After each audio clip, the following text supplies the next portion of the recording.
Hey guys, I'm your host Tara A. Devlin, and welcome to this week's episode of Kowabana, true Japanese scary stories from around the internet.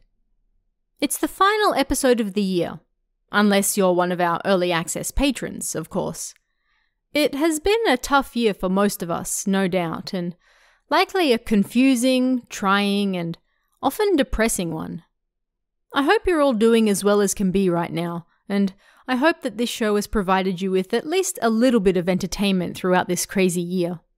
Thank you for sticking with us, and here's to another year of great, terrifying stories. My personal favourites from this year would have to be The Village That Disappeared and Evil Spirit Den. But what about you guys?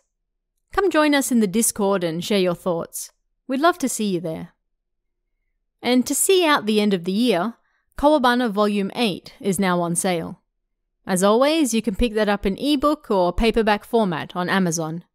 Just type in Kowabana into the search bar, or you can find the link on kowabana.net and my various social medias.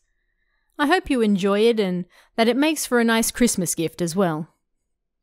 For this final episode of 2020, we're going to be looking at some stories that feature dangerous and terrifying old customs from the hidden pockets of Japan.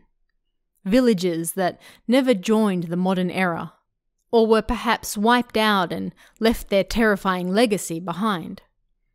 Our first story sees a young man stumble across a strange shrine while he's out hiking, and the danger soon follows him home, with consequences nobody saw coming.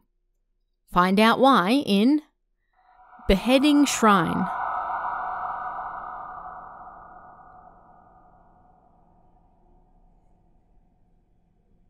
"5 years ago, I had a friend named S. I met him in the first grade of high school.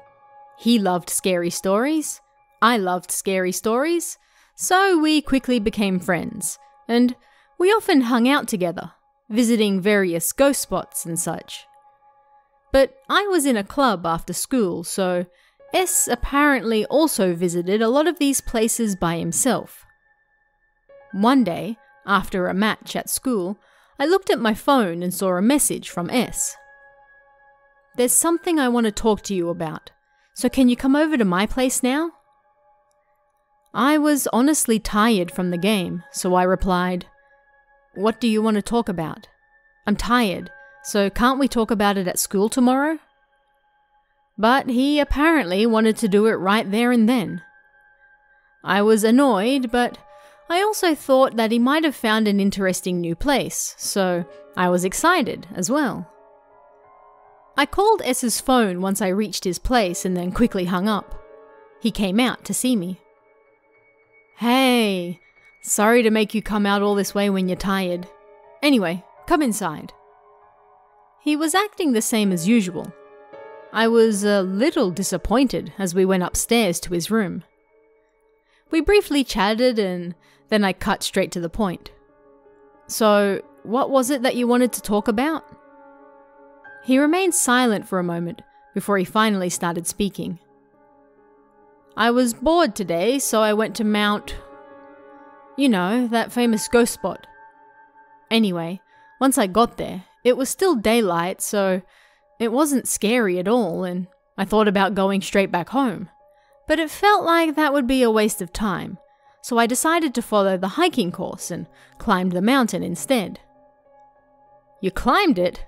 Huh, you've got to be the only high schooler climbing the mountain on a Sunday. Shut up. It was in commemoration. So anyway, I reached the top, but it was boring as hell. I'm bored out of my brains and walking around when I find this single animal path. I'd come all this way, so I decided to follow it and see where it leads me. Anyway, it goes on, and I figured I would reach a dead end quickly, so at this point, I'm starting to get a bit worried. Then, I finally reached the end of the path. As expected, it was a dead end. I was disappointed, expecting something a little more, but then as I turn around to go back, I notice a hole roughly big enough for a single person to fit through. Of course, I was curious, so I went in. You went in. You sure are brave. So then, I keep going for a bit, and then, suddenly, it opens up into this wide cave. What do you reckon was inside? What? A shrine. A small one. This tiny little shrine, surrounded by thick rope. Seriously? It's like something out of a movie.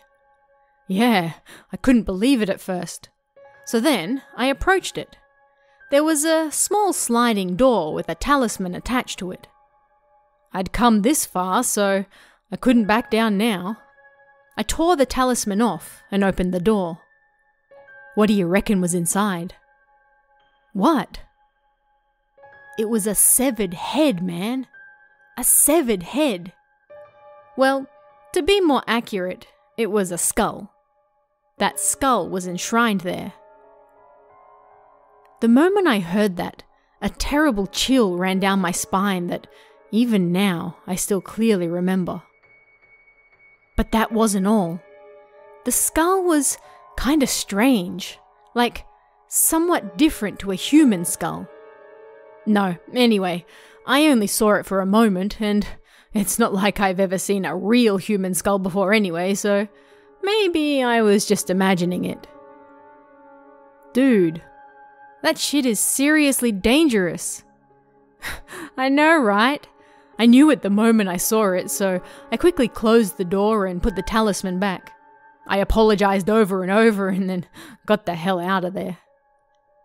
Dude, are you seriously just gonna leave it at that? You better get your ass to a shrine after school and tell the priest about what happened. I'll go with you. Yeah, let's do that. Thanks, man. Quite a bit of time had passed by the time he was done. Plus, I was creeped out, so I went home after that. The next day, our teacher had an announcement for us. S-kun from the class next door has passed away. Frantic, I asked the teacher what happened, but he didn't know any details either. I skipped class and went over to S's house. The police were there and they tried to stop me from going inside, but once S's mother saw me, she let me in. She was bawling her eyes out, but I asked her what happened. She said that when she went to wake S up in the morning, as usual, his head was gone, cleanly separated from the rest of his body. He was, of course, dead. My mind went blank. Investigations determined it to be S's body, although they never found the head. The police strongly warned both myself and S's family not to speak publicly of what happened, and in the end, the case went unsolved. I fully intended to never speak of this story, so 5 years later, why am I talking about it? Recently, I've been having the same dream over and over. S is standing beside a small shrine, smiling and beckoning me to come closer. I fear that his head may now be inside it. I'm planning on visiting a famous local shrine tomorrow to tell the priest all about what happened. The day after. So, I went to see the priest today and told him everything. To sum up what he said in simple terms. Right now, he doesn't sense any sort of malice, grudge, or anything sinister like that against me. Because the head was enshrined, that likely means there was some terrible event or custom in this area long ago. The priest wasn't sure about this either. S's mother should continue to keep quiet about it for now. It's not certain that I'm wrapped up in anything spiritual yet, and as for my dream, I shouldn't worry about it, but if it starts to change, I should contact him right away. Next Thursday, the priest, one of the priest's friends, and I are apparently going to check that small shrine out. He tried to stop me from going, but I insisted, and so he finally relented. I'm gonna spend the time until then looking into various events and customs of this area, while the priests are going to look into the exact location of the shrine, so we don't get lost running around. 3 days later. I've spent the last 2 days in the library looking up all the various legends, traditions, customs and events from this area, but I wasn't able to find anything worthwhile. At any rate, if the weather holds out, we plan on climbing the mountain tomorrow to find that shrine. I know lots of people have asked me to give the name of that mountain and the prefecture I live in, but looking back over what I wrote, I think people will be able to guess easily enough, so I'm not going to say anything myself. Sorry. So, if you want to believe this is fake, that's fine by me. But let me correct one thing. At first I said Mount something something to make things easy to understand, and while it is a mountain, more accurately, it's a valley. Later that day. Today I went to the valley in question. It ended up being a regular hike. There were numerous hiking courses, and trying to find the one that would lead us to the shrine proved difficult. Plus, the entire valley is considered to be a ghost spot, so we wanted to get out of there by the time evening fell. I think all mountains are the same, but they look gorgeous in the morning and the afternoon, but the atmosphere changes entirely as evening falls. Plus, I felt like someone was watching me. We're gonna head back again tomorrow. 2 days later. Sorry for the late reply. I've spent the last 2 days mountain climbing, so I heard all over, and I've been falling asleep as soon as I get home. I honestly thought everyone would ignore this, so I'm glad to see you all care so much. Well, most of you probably think this is fake, but still, it makes me happy. Anyway, yesterday ended up being just another normal hike as well. We found various pieces of rope hanging around the place that people had used to hang themselves, but other than that, we didn't find a single thing. Does that small shrine really even exist? I wondered. But then, I dreamt of S again. It was the same dream as always. His smile was so creepy, and he hadn't changed at all from when I last saw him. He didn't say a word, but slowly beckoned me with his hand to come closer. I'm honestly petrified about what might happen to me if this dream starts to change. I plan on meeting with the priest and his friend at 9 o'clock today, but the weather report says that it's probably going to rain. Will we be okay, I wonder? Honestly, the scariest thing right now is that I might disappear as well. It's not like it isn't a possibility. At any rate, I'll leave a note at home and I'll follow from the rear when we walk through the mountains. But still, we've walked around for 2 days now and not found a thing, so I don't think that'll suddenly change today either. But anyway, we plan on taking a different path today. I don't really have any high hopes about what we might find. Also, I never really said much about S because I didn't think it was important, but yesterday I got a message from a friend with some new information, so I'd like to write that down here too. I first met S in the first grade of high school.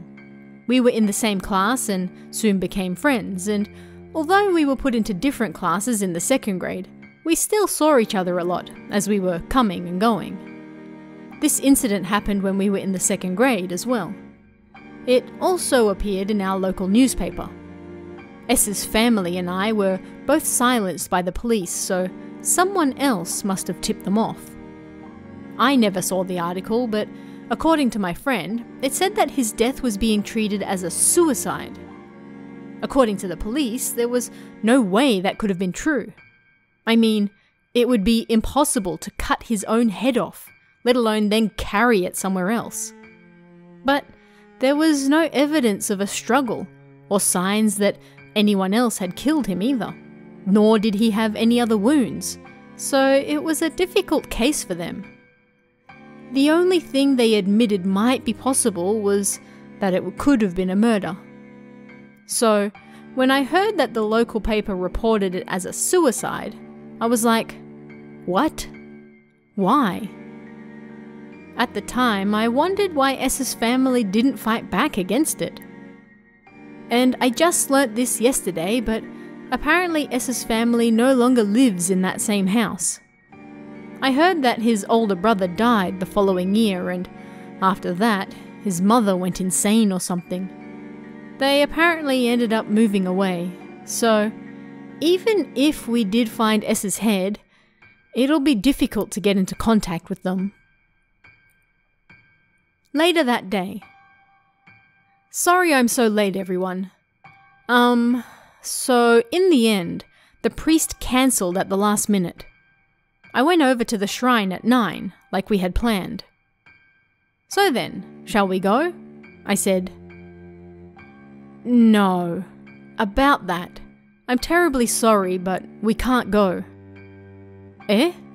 Why not? Well, you see, I really wanted to help you out when I heard your story.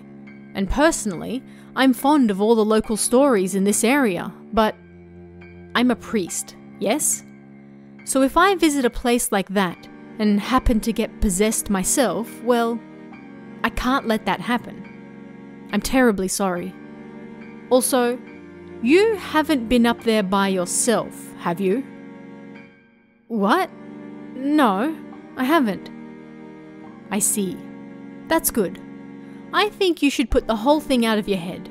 And those dreams might be nothing more than your subconscious blaming yourself. These types of things can affect our dreams, you know. Huh. So then, you're not going to come along today? That's right. I really am sorry. I would have let you know, but I don't have your number. Also, I must apologize, but I spoke to my father about all this. He told me a very interesting story that I'd like to tell you too. So then, a few hours later. I truly am sorry about today. If you're ever worried about that dream again, feel free to come back and see me anytime. At the very least, I can lend you an ear. Also, I've said this numerous times, but you must never go near that mountain, okay? As far as I can tell, nothing has possessed you yet, but it's best to let sleeping dogs lie. There are all sorts of stories about people messing around during Obon and getting possessed, right? Well, things would have been dangerous if we went there today as well. Ha ha ha ha. Is that so? I see. Thank you very much. Okay, take care on your way home. Regarding his father's story, he used some difficult words and some parts didn't make sense, but I'll do my best to explain it simply. Long ago in the mountains, or more correctly, the valley, there was a village that lost contact with the outside world. They killed anyone who might enter and never left it themselves. The villagers were self-sufficient and lived together peacefully. But then one day, a problem arose. Perhaps due to all the incest, more and more babies were born deformed. It was decided that these deformed children would be of no use alive, so the village got together to discuss what to do. In the end, they decided to kill them all. One day, a strange disease tore through the village. Unsure of how to deal with it, villager after villager died. Then, someone said it. This is the curse of the deformed children. The villagers constructed a shrine, hoping against hope that it might still save them, and put the bones of the dead children inside it. Yet this did nothing to stop the ravage of the disease, and the entire village was wiped out. A traveller who happened by that abandoned village found a diary, and that was how news of it reached the outside world. There was also another story related to the village. The villagers decided that they would lure a traveller into the village to sleep with their women so that they may give birth. Once the child was born, they planned to kill the traveller so that no word would reach the outside world again. Days passed peacefully, but then one day, the young woman suddenly died. "It's the traveller's curse," someone said. I also heard another story. Long ago, there was a village that had no contact with the outside world. An Oni lived in the mountains, and that Oni especially loved human eyeballs, and so it would attack the village and eat the villagers' eyes. Greatly troubled by this, the villagers begged a travelling swordsman to dispose of the Oni for them. One day, the traveller returned to the village after destroying the Oni. The villagers were ecstatic, and they praised the man as a hero. But then, that traveller suddenly died.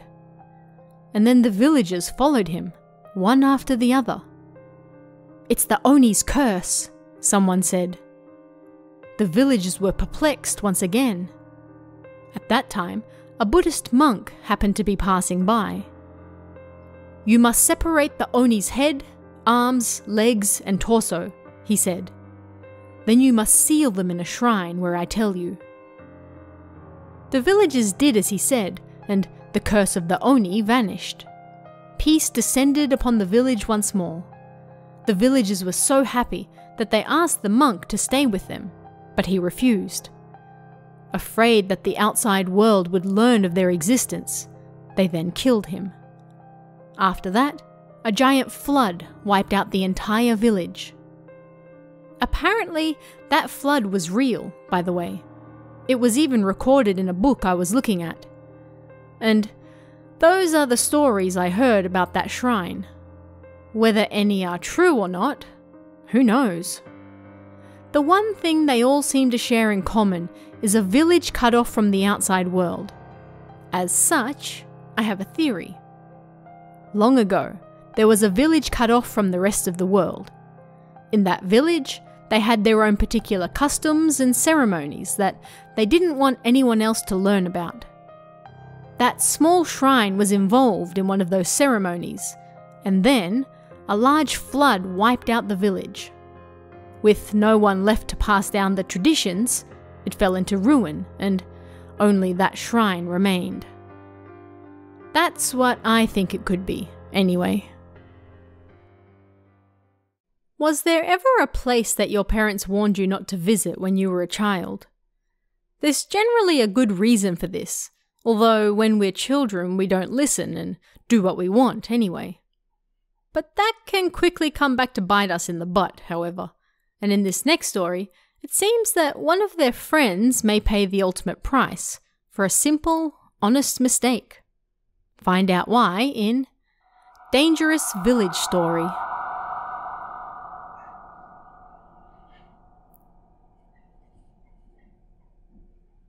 This took place over 20 years ago, when I was still a kid. My name's Tora, and I'll call my friends Yuji and Hiroki for the purposes of this story. It was the summer holidays during our 6th grade of elementary school. We gathered at the park near our houses every day to play. As the sun was setting and the sky turning bright red, Hiroki said, "About time we headed home, huh?"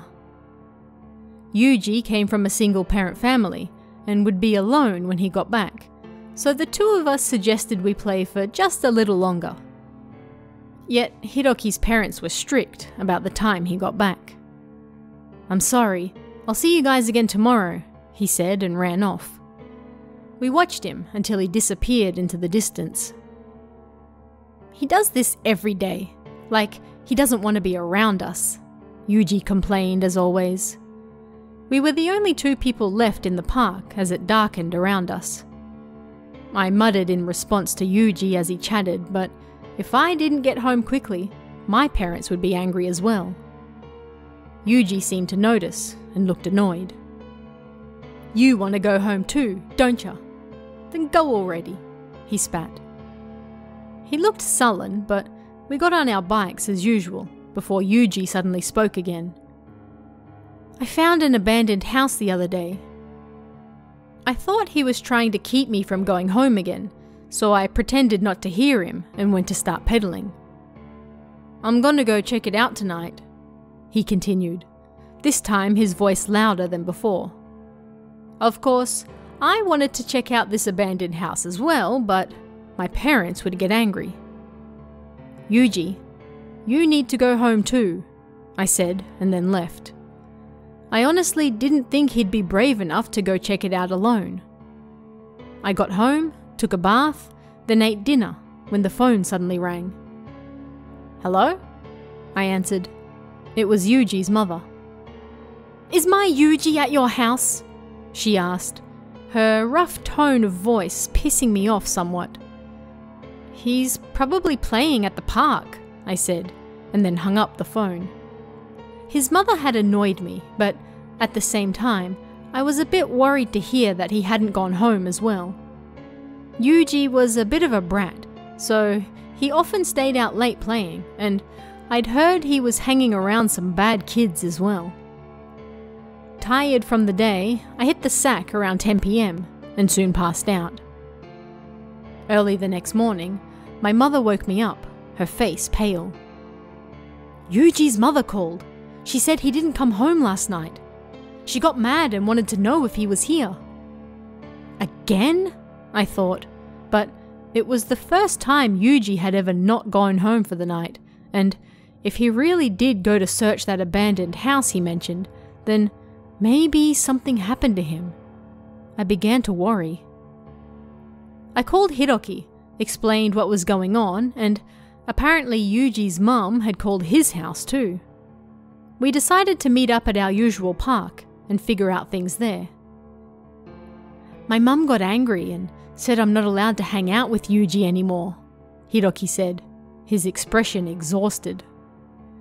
"His mum's a bit weird, isn't she?" I said. "Yeah, but I understand how she feels," Hiroki said, his words heavy with meaning. "You understand her?" "Yeah. Don't worry about it. Right now we have to find where Yuji might have gone."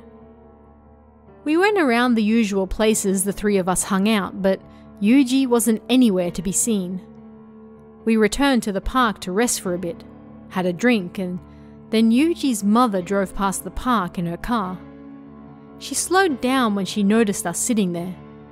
Her eyes were bloodshot, and she glared at us as she passed by. She seemed to be muttering something at the same time. "She's scary," Hiroki said. "Yeah." "Oh yeah, did Yuji say anything to you after I left last night?" "Ah!" What an idiot I was. I'd completely forgotten to tell Hiroki about the abandoned house. I told him what went down. An abandoned house. I guess he was talking about that place. Hiroki seemed to know something about what was going on. I don't really want to go over there though, he grumbled. I lost my temper at his indecisiveness. "Aren't you worried about Yuji? Let's go, right now." Hiroki begrudgingly guided us there, and it took about an hour by bike. The paved road ended partway there and turned to gravel. "It's just beyond this village," Hiroki said. We arrived at a small village alongside a river. "No way. Is this the district?" "Yep." Suddenly I understood why Hiroki didn't want to go there.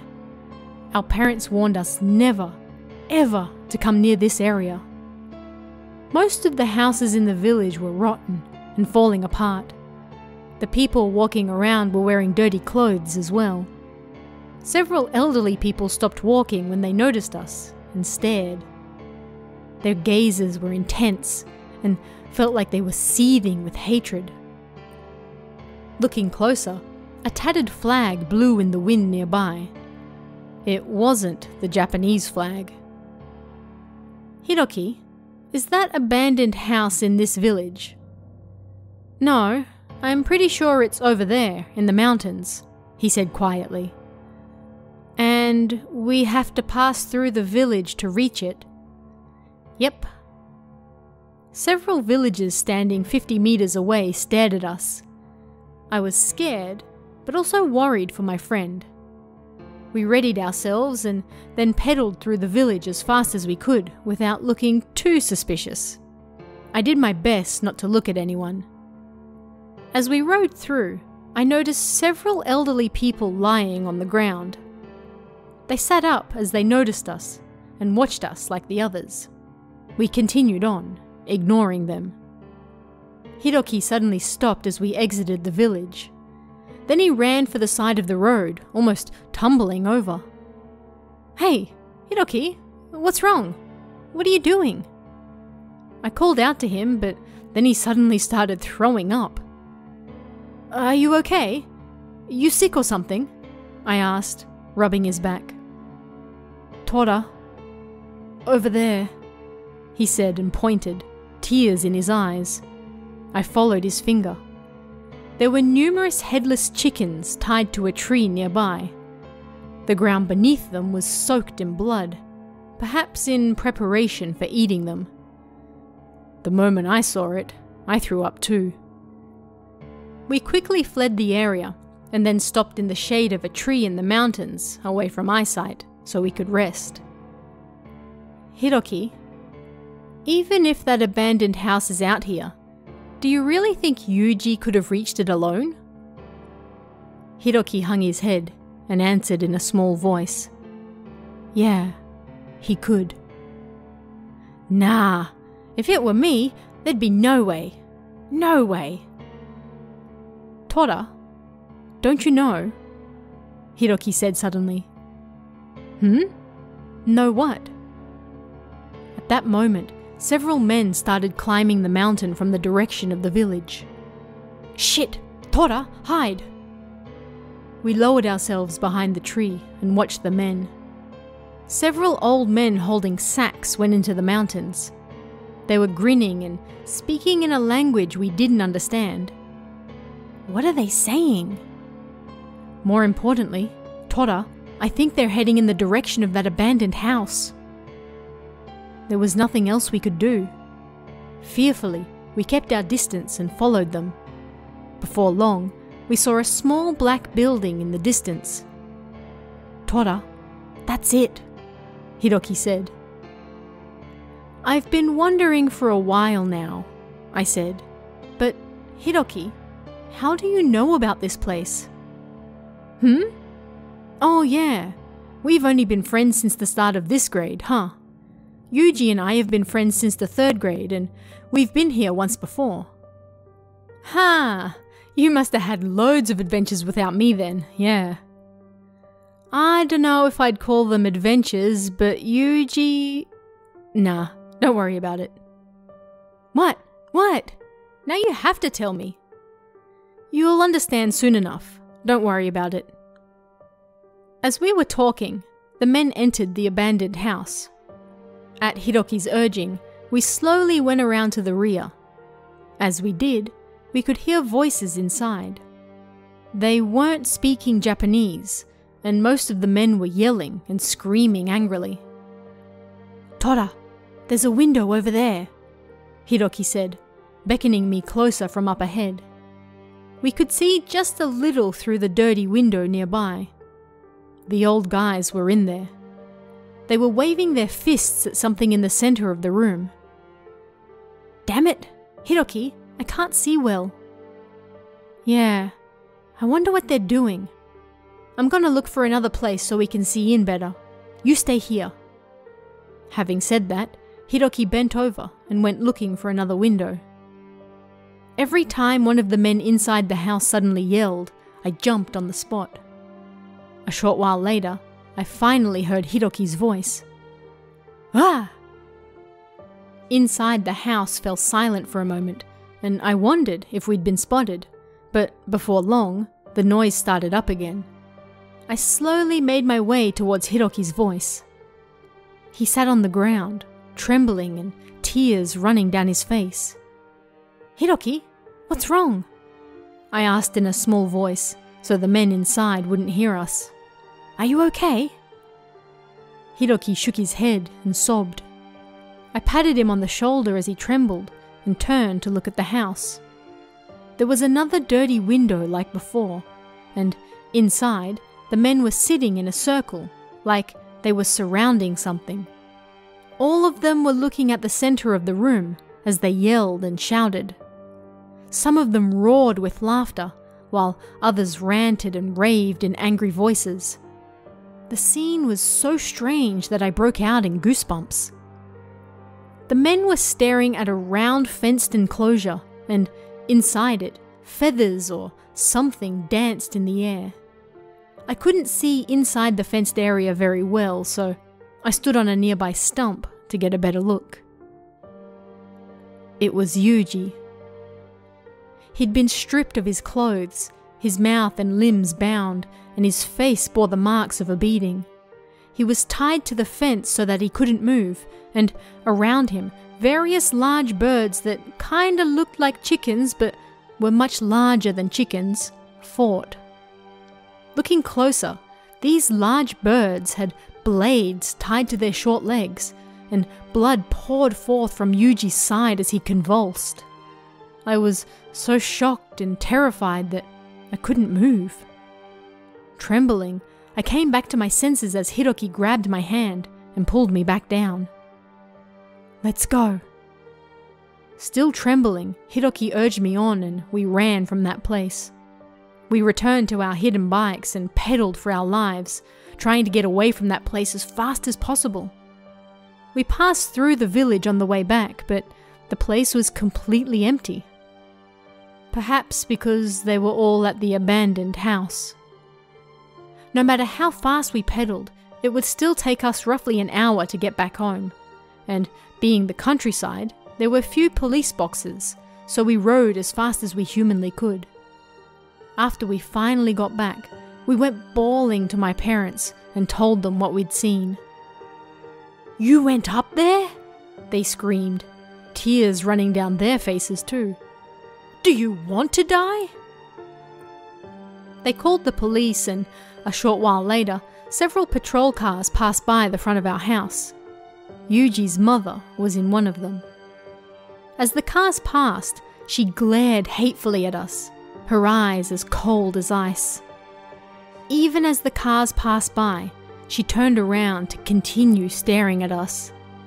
The expression in her eyes looked just like that of the people in the village. My father dropped Hiroki off at home in the car. "See you tomorrow," I said, and he gave me a small smile. After we safely dropped him off at home and returned to our own, several of my relatives and even my grandma were there, and they got angry at me too. Then my father spoke to me. "Tora, you're still a child, so this might be difficult to understand, but please listen." I nodded silently. "That place you two went to today, even though it's part of Japan, it's not part of Japan. There are no roads or paved surfaces leading in, nor are there any power poles. Did you see anyone living there? They didn't look like regular, decent folk, did they? The people that live there are stubborn, and they've been there forever. They're quite different to people like us.